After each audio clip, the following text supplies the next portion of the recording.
what does private capital have to do with the December 31st games or the college football playoff? Well, I'll tell you. It all involves bowl games and the value that these bowl games bring. Now, I got to give a shout out to an anonymous source who gave me the idea for this video, brought this to my attention because I wasn't aware of it. But the TV deals for the non-college football playoff bowl games are going to be up after this coming season. And right now, ESPN owns the rights to all but 2 bowl games. And these bowl games are very valuable, especially the ones that occur on December 31st.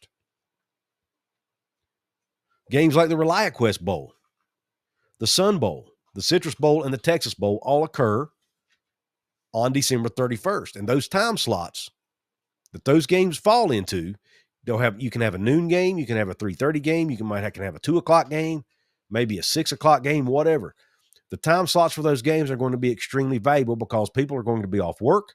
They're going to be sitting down to watch football all day.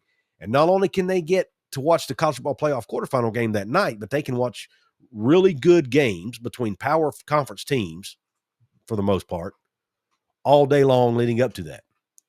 And networks are going to want those slots. Networks like CBS, NBC, Warner Brothers Discovery, Netflix, Apple, the streaming services even, are going to likely be fighting to try to get some of these games. Yes, I'm sure ESPN is going to try to step up and keep them. But the value of those games could potentially go up, especially now that they're going to be on the same day as a college football playoff quarterfinal game. And I know what you're asking, Couz, what in the world does that have to do with private capital? That's what I'm getting ready to tell you. These private capital firms, because I honestly didn't know the answer to this either until my source was able to kind of educate me on it. These private capital firms have really good relationships with companies who could be big-time sponsors for these bowl games. Heck, even the main sponsors for these bowl games. They could have really good relationships with them, with major advertisers. So if, let's just say, for example, let's say the Big 12 is able to get a deal with a private capital firm, and that private capital firm has really close relationships with one of the sponsors or multiple sponsors of some of these non-CFP bowl games, they can leverage that relationship to get the Big 12 in that game and make sure Big 12 gets the revenue from that game. That's important. Another thing he brought to my attention, it's actually possible that a private capital firm could even buy the rights to a bowl game and own it, pretty much.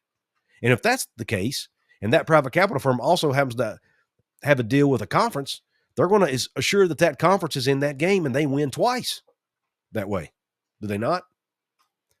So that's another reason. And that's this non-CFP bowl game thing is something I had not even thought about.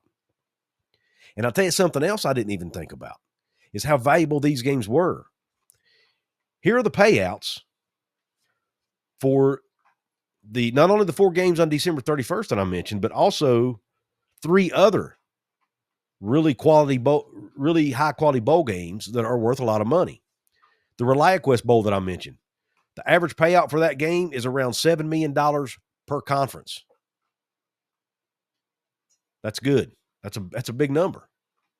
Right now, that game involves the SEC or the Big Ten, and I think the ACC may have a tie into it as well, potentially. The Sun Bowl, that game, but it's usually in the past, it's been an ACC and PAC game. Now that the PAC doesn't exist, we'll see where it goes.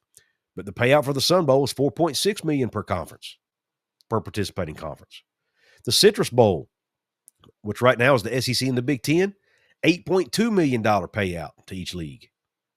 And that Texas Bowl that I mentioned, which the Big 12 does have a slot in right now, $6.4 million payout. Now, it would make sense for the Big 12 to try to keep that Texas Bowl slot because of, obviously, it's in Texas, and they have 4 schools in Texas.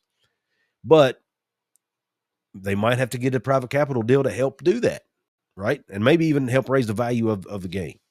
Now, the other 3 games that are not necessarily played on December 31st, but are still bring a lot of viewership and are usually really good games and are very valuable to networks, are the Holiday Bowl, which in the past has been between the ACC and the Pac-12. It pays out about $6.5 million a year.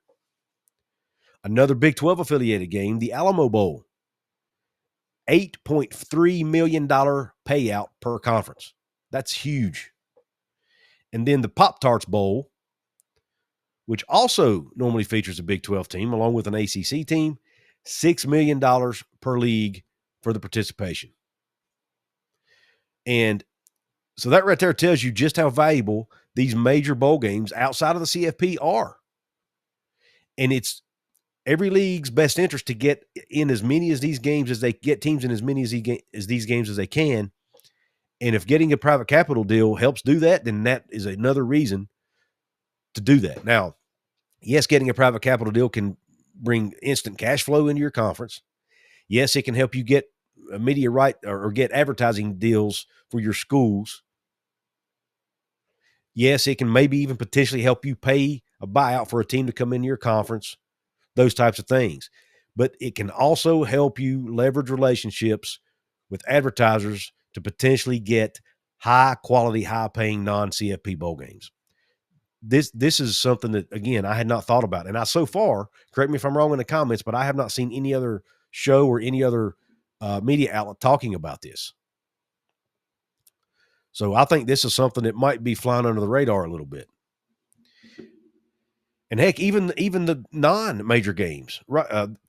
There were 25 non-playoff bowl games last year that got over 2 million viewers.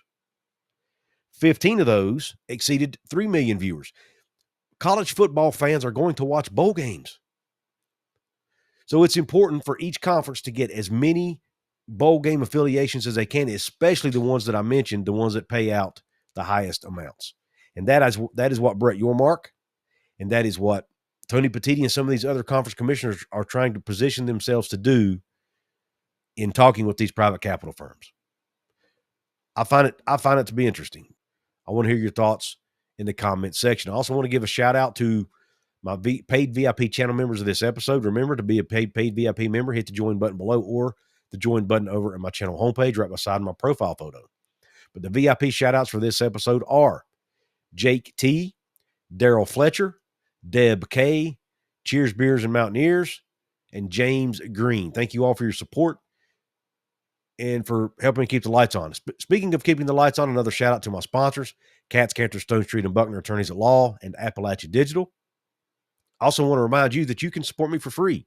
All you have to do is hit the thumbs up button on this video, subscribe to the channel, leave a comment below, and share this video with any of your family and friends who like West Virginia Mountaineer football, West Virginia Mountaineer basketball, and Big 12 related content, or any content that may affect the Big 12.